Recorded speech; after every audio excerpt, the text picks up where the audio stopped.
நாமெல்லாம் சுவாசிக்க தனித்தனி காற்று கிடையாது. மேகங்கள் மேகங்கள் இடங்களை பார்த்து பொழியாது.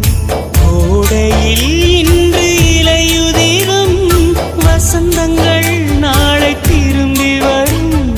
வசந்தங்கள் மீண்டும் வந்து விட்டால் குயில்களின் பாட்டு காற்றில் வரும்.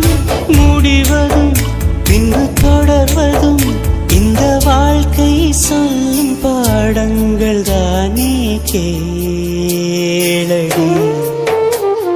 எதுவரை வாழ்க்கை அழைக்கிறது